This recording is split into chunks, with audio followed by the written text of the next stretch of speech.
हाँ जी, नमस्कार दोस्तों। आत्मनिर्भर संस्थान की ऑनलाइन क्लासेज में आपका हार्दिक स्वागत।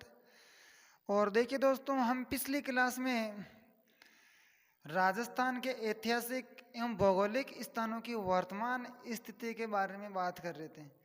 और उसमें हमने जो मिलती जुलती जो शब्दावलियाँ थी, जैसे वागड़, बांगड़, थल्ली, तल्ली, राठी, राठ, माल, मालव, शेखावाटी, तोरावाटी, मरु, मेरू, इस प्रकार की कम से कम हमने जो मिलते जुलते जो वर्ड है, मैंने 12 पॉइंट लिखा दिए थे आपको। 12 के डबल कर लो आप, 24 या 25 पॉइंट मैंने लिखवा दिए। और देखिए दोस्तों, जो कल जो बीएसटीसी का जो एग्ज़ाम हुआ है, अभी तक हमने 10 ही क्लासें अपलोड की है। और उन 10 क्लासों में से करीबन 7 या 8 क्वेश्चन सीधे सीधे उठा के पहुँच लिए गए हैं दोस्तों। तो और देखिए दोस्तों, आज जो हमारे जो बची हुई जो शब्दावलियाँ हैं, मैं आज उनको पूरा करवा दूंगा। और कल से हम पढ़ेंगे राजस्थान के भौतिक प्रदेश, यानी कि फिजिकल डिवीजन। तो पहले तो मैं आपको रिवाइज करवा देता हूँ, क्योंकि हमारा ये टॉपिक ख़त्म होने वाला ही है। तो हमने शुरू कहाँ से किया था? राजस्थान की उत्पत्ति से। तो फटाफट बता, मात्र 5 या 7 मिनट में मैं पूरा रिवाइज करवा दूंगा दोस्तों। महाद्वीपीय विस्थापन सिद्धांत किसने दिया था? अल्फ्रेड वेगनर ने। कब? 1912 में। और वो जर्मनी के एक मौसम वैज्ञानिक थे। संपूर्ण भूभाग पर जल और स्थल का कितना परसेंट है? जल 71% है, स्थल 29% है। पेंजिया कालांतर में 2 भागों में टूट जाता है। उसके उत्तरी भाग को अंगारा लैंड और दक्षिणी भाग को गोंडवाना लैंड। अंगारा लैंड का दूसरा नाम है लोरेशिया। अंगारा लैंड और गोंडवाना लैंड के बीच में एक भूसनत्ती का निर्माण हो गया, यानी कि 33 सागर। अगर आपको पूछे कि 33 सागर के उत्तर में अवस्थित है, तो आपको बताना है अंगारा लैंड। आपको पूछे कि 33 सागर के दक्षिण में है, तो आपको बताना है गोंडवाना लैंड। अगर आपको पूछ ले कि अंगारा लैंड और गोंडवाना लैंड के बीच में अवस्थित है, तो आपको बताना है 33 सागर। राजस्थान का निर्माण किससे हुआ दोस्तों? जीटी। जी का मीनिंग है गोंडवाना लैंड और टी का मीनिंग है 33 सागर। गोंडवाना लैंड से हमारे अरावली और हाड़ौती का निर्माण हुआ है, और 33 सागर से हमारे मरुस्थल और मैदान का निर्माण हुआ है। सबसे जो प्राचीनतम भौतिक प्रदेश है वो अरावली है, सबसे नवीनतम है जो पूर्वी मैदान है। और अगर क्रम की बात करें प्राचीनतम से नवीनतम की ओर, तो अरावली, हाड़ौती, मरुस्थल और मैदान। फिर हमने बात की थी, अगर भारत के अकॉर्डिंग देखें तो प्रायद्वीपीय पठारी प्रदेश का हिस्सा तो है हमारे अरावली और हाड़ौती, और जो भारत का जो उत्तर का जो विशाल मैदान है उसका हिस्सा है हमारे मरुस्थल और मैदान। फिर अगर हम आगे बात करें राजस्थान का नामांकन, जो राजस्थान प्रदेश है, इसको सर्वप्रथम मरु का अंतर किसने कहा था? वाल्मीकि जी ने। और राजस्थान प्रदेश के लिए सर्वप्रथम राजपुताना वर्ड किसने प्रयोग किया था? राजपुताना जॉर्ज थॉमस ने। कब? 1800 ईस्वी में। इसका लिखित प्रमाण भी मिलता है। एक विलियम फ्रैंकली की एक पुस्तक है the military memories of mister George Thomas, ये 1805 में लिखी गई थी, और इसमें राजपुताना शब्द हमारे को देखने को मिलता है। फिर हमारे इतिहास के पिता कर्नल जेम्स टोड, इन्हें घोड़ा वाले बाबा के नाम से भी जानते हैं। इनके गुरु का नाम यत्ती ज्ञानचंद्र है, और इन्होंने एक बुक लिखी थी the annals and antiquities of Rajasthan 1829 में। इस बुक में राजस्थान, राजस्थान और रजवाड़ा शब्दों का प्रयोग किया था दोस्तों। सर्वप्रथम राजस्थान शब्द का प्रयोग कब हुआ? 1829 में। किसने किया? कर्नल जेम्स टोड ने। और राजस्थान शब्द की और प्राचीनतम साक्ष्य भी मिले हमारे गोसुंडी जो अभिलेख है चित्तौड़गढ़ में, वहाँ से, और एक हमारे बसंतगढ़ शिलालेख है सिरोही, वहाँ से। एग्जैक्टली राजस्थान शब्द नहीं मिला है। जो गोसुंडी जो अभिलेख है चित्तौड़गढ़ वाला, वहाँ से तो राजस्थानी शब्द मिला है, और जो सिरोही वाला है बसंतगढ़, वहाँ से राजस्थानी द्वितीय शब्द मिला है दोस्तों। फिर अगर हम बात करें कि राजस्थान की नींव कब रखी गई थी? 30 मार्च 1949 को एकीकरण के चौथे चरण में राजस्थान की नींव रखी गई थी दोस्तों, क्योंकि उस दिन स्थायी राजधानी बना दी गई थी जयपुर को। और जयपुर उस दिन जो राजधानी बनाई, और जयपुर को जो राजधानी बनाया गया लास्ट में 7वें चरण में, उसमें पी सत्यनारायण राव कमेटी की सिफारिश पर जयपुर को राजधानी बनाया था दोस्तों। इसके लिए 2 समिति, एक तो चौथे चरण में तो BR मेहता समिति का गठन किया गया था, और एकीकरण के अंतिम चरण में जब अजमेर ने मुद्दा उठाया कि नहीं अजमेर को बनानी चाहिए राजधानी, तो उसमें एक कमेटी का और गठन किया, और उस कमेटी का नाम है पी सत्यनारायण राव कमेटी। और अगर मैं कहूँ तो 30 मार्च को राजस्थान दिवस भी मनाया जाता है। फिर 1 नवंबर 1956 को राजस्थान का वर्तमान स्वरूप सामने आ गया। 1 नवंबर 1956 को राजस्थान का वर्तमान स्वरूप हम कह सकते हैं। और 26 जनवरी 1950 को संवैधानिक या प्रशासनिक दृष्टि से राजस्थान शब्द रखा गया था दोस्तों, क्योंकि उस दिन संविधान का निर्माण हुआ था। फिर हमने पढ़ा था स्थिति, लोकेशन। अक्षांशों के हिसाब से राजस्थान उत्तरी गोलार्ध में है, नदर्न हेमेस्फीयर में। और अगर हम देशांतरों के हिसाब से करें तो ईस्टर्न हेमेस्फीयर यानी कि पूर्वी गोलार्ध में है। और एशिया महाद्वीप के अनुसार दक्षिण पश्चिम में, भारत के अनुसार उत्तर पश्चिम में। अगर आपको ग्लोब के अनुसार या विश्व के अनुसार या अक्षांश देशांतर दोनों को सम्मिलित रूप से अगर पूछे तो आपको बताना है उत्तर पूर्व में। तो आप बता दो राजस्थान का अक्षांश से विस्तार कितना है। राजस्थान का अक्षांश से विस्तार है 23 डिग्री 3 उत्तरी अक्षांश से 30 डिग्री 12 मिनट उत्तरी अक्षांश। राजस्थान का उत्तरी बिंदु कोणा गांव श्री गंगानगर, दक्षिणी बिंदु बोरकुंड गांव बांसवाड़ा। अगर दक्षिणी तहसील की बात करें तो कुशलगढ़। जो ऊपर जो तहसील है वो है कोणा व श्री गंगानगर। अगर जिले की बात करें तो बांसवाड़ा और ऊपर श्री गंगानगर। जो उत्तर से दक्षिण की जो लंबाई है वो कितनी है 826 किलोमीटर। जो राजस्थान का जो अक्षांश जो विस्तार है वो 60 डिग्री 9 मिनट। बड़े में से छोटा निकाल लो दोस्तों, 23 डिग्री 3 से 30 डिग्री 12 है, तो 30 डिग्री 12 में से 23 डिग्री 3 निकालो तो हमारे सामने जो विस्तार आ जाएगा 60 डिग्री 9 मिनट। आप बताइए राजस्थान का देशांतरी विस्तार। राजस्थान का देशांतरी विस्तार है 69 डिग्री 30 से 78 डिग्री 17। पश्चिमी बिंदु है कटरा गांव सम तहसील और जिला जैसलमेर। पूर्वी जो बिंदु है वो है सिलाना गांव राजाखेड़ा तहसील और जिला धौलपुर। और जो डिस्टेंस है इनके बीच में वो है 869 की। और उत्तर पश्चिम और उत्तर दक्षिण पूर्व पश्चिम की अगर लंबाई का अंतर देखें तो वो 43 किमी का है। और हमने बीच में एक महत्वपूर्ण अक्षांशों की बात की थी, कर्क रेखा की। और मैं अगर आपको बताऊं तो अक्षांश जो देशांतरों के अनुसार अगर हम देखें तो राजस्थान का मिड पॉइंट मध्य बिंदु है लापोलाई हमारे नागौर में पड़ता है। अगर सैटेलाइट सर्वे के अनुसार पूछे तो आपको गगराना बताना है दोस्तों। फिर हमने पढ़ा था राजस्थान के विस्तार में हमने पढ़ा था क्षेत्रफल, आकृति और सीमा। तो क्षेत्रफल में हमने पढ़ा राजस्थान का क्षेत्रफल 3,42,239। अगर मिली में पूछे तो 132,140 मिली स्क्वायर। क्षेत्रफल की दृष्टि से राजस्थान सबसे बड़ा राज्य है। 1 नवंबर 1956 को बना था एमपी से छत्तीसगढ़ का निर्माण होने पर। और जो राजस्थान का जो क्षेत्रफल है भारत के कुल क्षेत्रफल में हिस्सा रखता है 10.41। ये क्वेश्चन भी बीएसटीसी में आया था दोस्तों। और अगर मैं बात करूं राजस्थान में अगर क्षेत्रफल की दृष्टि से हमने बड़े जिले और छोटे जिलों के बारे में भी बात की थी। जो क्षेत्रफल की दृष्टि से जो सबसे बड़े जिले हैं जैसलमेर, बाड़मेर, बीकानेर और जोधपुर।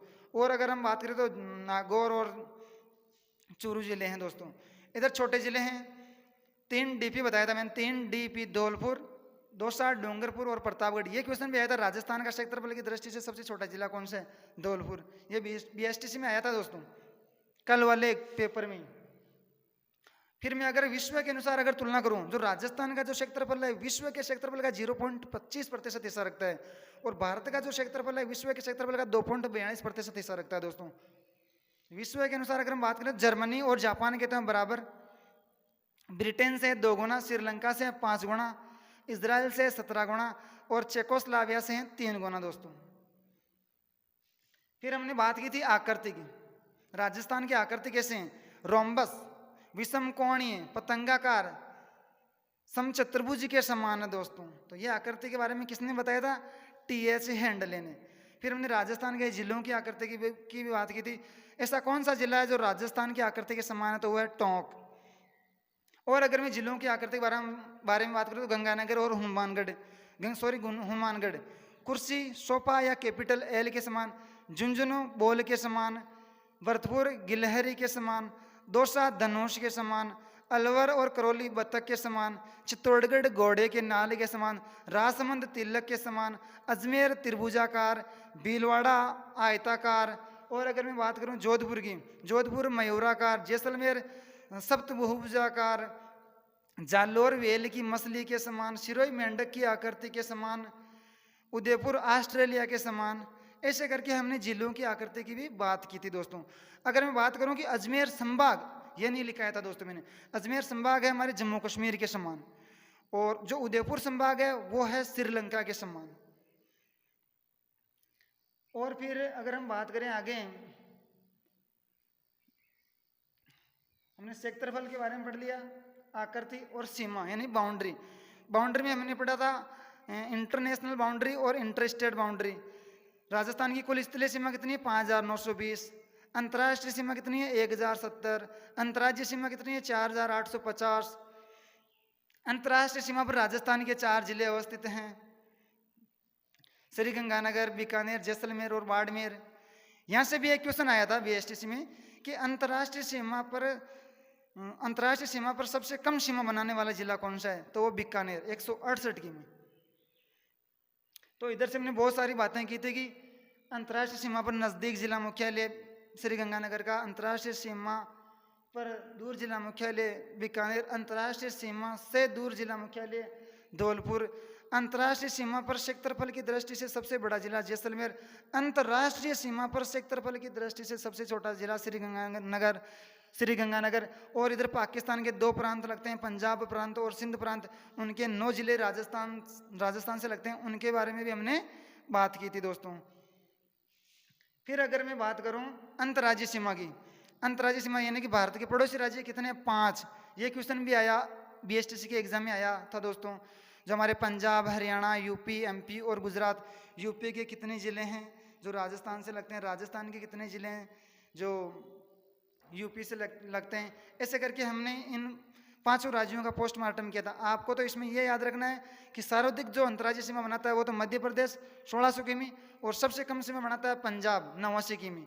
और इनका अवरोही क्रम याद रख लेना, अवरोही और आरोही क्रम, कि सबसे ज़्यादा सीमा कौन बनाता है, सबसे कम सीमा कौन बनाता है।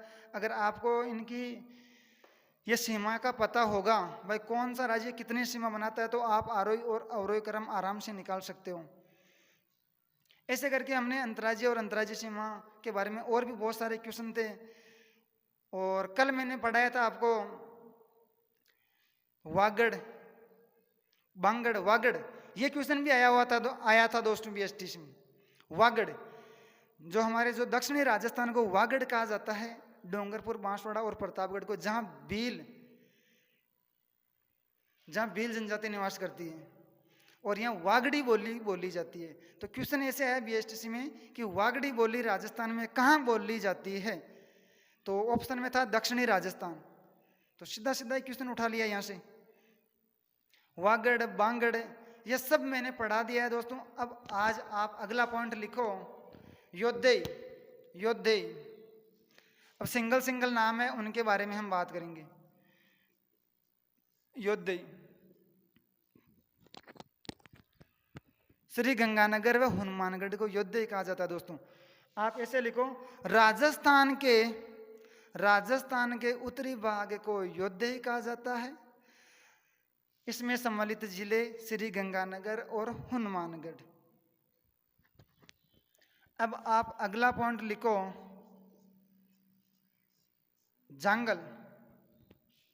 जांगल हमारे बीकानेर और जोधपुर वाली जो सेक्टर है ना, उसे जांगल कहा जाता है दोस्तों। इसमें आप ऐसे लिखो, जांगल, बीकानेर व जोधपुर के उत्तरी भाग को जांगल कहा जाता है, जहां कटीली वनस्पति पाई जाती है दोस्तों। अब अगला पॉइंट लिखो आप, अही छतरपुर।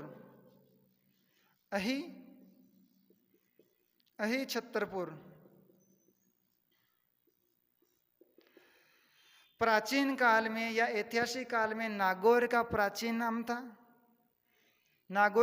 नाम था दोस्तों अही छतरपुर, और यह जांगल प्रदेश की राजधानी हुआ करता था। जांगल प्रदेश की राजधानी अही छतरपुर। फिर आगे आप पॉइंट लगा के लिखो, सपादलक्ष।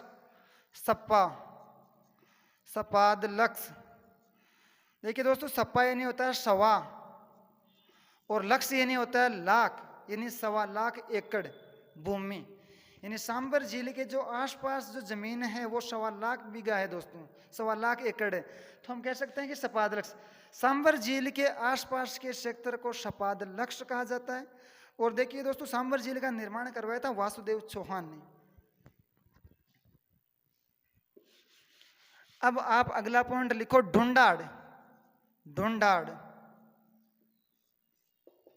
ढूंढाड़ में देखिए दोस्तों, हमारे जयपुर, दौसा और टोंक जिले आते हैं।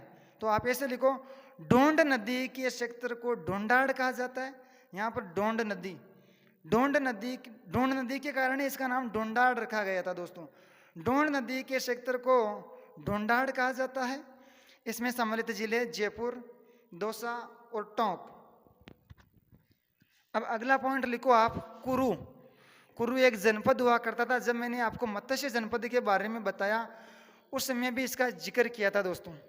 कुरु, कुरु में लिखो ये अलवर का उत्तरी भाग है। कुरु अलवर का उत्तरी भाग है और इसकी राजधानी इंद्रप्रस्थ है। अब आप अगला पॉइंट लिखो दोस्तों, सूरसेन। राजस्थान में 3 जनपद हुए थे। पीछे वाला वीडियो देखना दोस्तों, उसमें सारी डिटेल से बताया हुआ नक्शा बना के। सूरसेन राजस्थान के पूर्वी भाग को सूरसेन कहा जाता है। राजस्थान के पूर्वी भाग को सूरसेन कहा जाता है। इसमें भरतपुर, धौलपुर और करौली जिले सम्मिलित हैं और इसकी राजधानी मथुरा हुआ करती थी दोस्तों। अब देखिए दोस्तों, यहां से कितने क्वेश्चन निकलते हैं, A B C D, B C D, C D plus SM और AB। जो ये अलवर, भरतपुर, धौलपुर, जो मत्स्य संघ में ना, अलवर, भरतपुर, करौली और धौलपुर, जो 4 जिले, अलवर, भरतपुर, करौली, धौलपुर, ये तो हमारे आते हैं मत्स्य संघ में। मत्स्य संघ में भरतपुर, करौली और धौलपुर ये आते हैं हमारे सूरसेन में। सूरसेन, यहां से ए हटा, यहां से बी हटा, सी और डी, करौली, धौलपुर और एक ऐड कर दिया सवाई माधोपुर। ये आ गए हमारा बीड़ या डांग सेक्टर। डांग सेक्टर में ये जिले आते हैं। ए और बी मेवात, अलवर और भरतपुर ये आते हैं मेवात के अंदर। ठीक है दोस्तों। अब आप अगला पॉइंट लिखो, हया है। हया है, हया है। कोटा और बूंदी वाले क्षेत्र, कोटा और बूंदी वाले क्षेत्र को हया है कहा जाता है दोस्तों। कोटा और बूंदी वाले क्षेत्र को हया है कहा जाता है। आगे लिखो आप, चंद्रावती। चंद्रावती सिरोही जिले का प्राचीन नाम है चंद्रावती। सिरोही को चंद्रावती कहा जाता है और यहाँ भूकंप रोधी इमारतों के अवशेष मिले हैं दोस्तों। अगर आपको पूछ ले कि भूकंप रोधी इमारतों के अवशेष कहाँ मिले, तो चंद्रावती, और चंद्रावती सिरोही का प्राचीन नाम है। अब एक लिखो आप, सीवी। सीवी प्राचीन काल में उदयपुर व चित्तौड़गढ़ को सीवी कहा जाता था, जिसकी राजधानी हुआ करती थी मध्यमिका, और मध्यमिका को वर्तमान में नगरी के नाम से जानते हैं, और नगरी हमारे पड़ता है चित्तौड़गढ़ में। एक लिखो आप, मालानी। बाड़मेर वाले क्षेत्र को मालानी कहा जाता है, और ये अगर मैं कहूँ तो मल्लीनाथ जी हमारे जो लोक देवता है उनकी जो भूमि है उसे ही मालानी कहा जाता है दोस्तों। और मालानी के घोड़े भी प्रसिद्ध है दोस्तों। और अब आगे पॉइंट लिखो, लगा के लिखो आप, जाबालीपुर। रसी जाबाली की तपोभूमि को, रसी जाबाली की तपोभूमि को जाबालीपुर कहा जाता है। वर्तमान में इसे जालौर के नाम से जाना जाता है, और यहाँ जाल वृक्षों की अधिकता है दोस्तों। अब आप अगला पॉइंट लिखो,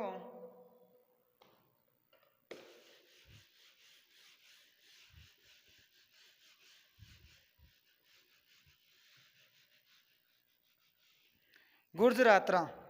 गुर्जरात्रा, गुर्जरात्रा हमारे पाली वाले क्षेत्र को गुर्जरात्रा कहा जाता है।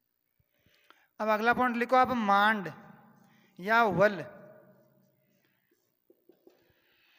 जैसलमेर वाले क्षेत्र, जैसलमेर को मांड या वल कहा जाता है दोस्तों, क्योंकि जैसलमेर की हमारी मांड गाय का प्रसिद्ध हुई थी, और जो मांड के जो चारों और जो एरिया है उसे वल कहा जाता है। तो आप ऐसे लिख सकते हो, मांड या वल। जैसलमेर को मांड या वल कहा जाता है। अब आगे पॉइंट लगा के लिख सकते हो आप, कांठल। प्रतापगढ़ जिले को कांठल कहा जाता है। प्रतापगढ़ जिले को कांठल कहा जाता है। और एक पॉइंट और लगा के लिख लो, कोठी। धौलपुर जिले को कोठी कहा जाता है दोस्तों। और अगर वैसे बात करें तो हनुमानगढ़ का प्राचीन नाम था बटनेर, गंगानगर का और रामनगर प्राचीन नाम था। और अगर मैं बात करूं तो अजमेर का प्राचीन नाम था अजमेरू। इस प्रकार से और भी है कुछ शब्दावलियाँ, लेकिन वो जब अगर आप हिस्ट्री पढ़ते हो तो उसका उनका कहीं ना कहीं जिक्र हो जाता है। जैसे अगर हम पुष्कर की बात करें तो पुष्कर को कोणार्क तीर्थ, तीर्थों का मामा, इस प्रकार कहा जाता है। और अगर मैं बात करूं तो सत्यपुर पड़ता है हमारे, सांचौर पड़ता है हमारे जालोर में, तो पहले सांचौर को सत्यपुर कहा जाता था। तो ऐसे और जैसे हमारा जो मेवाड़ है, मेवाड़ के प्राचीन नाम है मेतवाट, प्रागवाट। ये तो मैंने पहले भी बता दिया था दोस्तों आपको। तो लगभग ये जो हमारी जो शब्दावली है ये कंप्लीट हो चुकी है दोस्तों। और अगर आप इतनी अगर शब्दावलियों को याद कर लोगे तो मैं 100% गारंटी लेता हूँ कि यहाँ से आपका एक भी क्वेश्चन गलत नहीं होगा दोस्तों। और ये चंद्रावती वाला क्वेश्चन है, ये भी आज BSTC के एग्जाम में आया था कल। और एक वागड़ वाला आया था। मैंने कहा था ना, शब्दावलियों से 2 क्वेश्चन तो पक्के किसी न किसी एग्जाम में पूछे जाते हैं। अब तो कल हम शुरुआत करेंगे राजस्थान के भौतिक प्रदेश। अगर आपको ये वीडियो अच्छा लगा तो लाइक, शेयर, सब्सक्राइब कर देना दोस्तों, और बेल आइकन की घंटी जरूर दबाना, जिससे कि आपको समय समय पर नोटिफिकेशन मिल जाए। जैसे ही हम क्लास अपलोड करें तो आपके पास नोटिफिकेशन आ जाएगा। और दोस्तों मैं ये कहता हूँ कि ज्योग्राफी को कंटिन्यू पढ़ो, तो फिर मैं आपको रिवाइज करवाऊंगा तो मज़ा कुछ अलग ही है। जब हमारी पूरी ज्योग्राफी कंप्लीट हो जाएगी तो मैं उत्पत्ति से स्टार्ट करूंगा और जहां हमारे खत्म करूंगा ज्योग्राफी, वहां तक रिवाइज करवाऊंगा दोस्तों। आपको ज्योग्राफी में उंगलियों पर याद करवा दूंगा, आप टेंशन मत लो। और ज्योग्राफी एक ऐसा सब्जेक्ट है, ज्योग्राफी में आपका जो कंसेप्ट है वो क्लियर होना चाहिए। फिर एग्जामिनर क्वेश्चन कैसे ही घुमा के दो, अपने को कोई फर्क नहीं पड़ने वाला। ओके दोस्तों, जय हिंद, जय भारत, जय आत्मनिर्भर।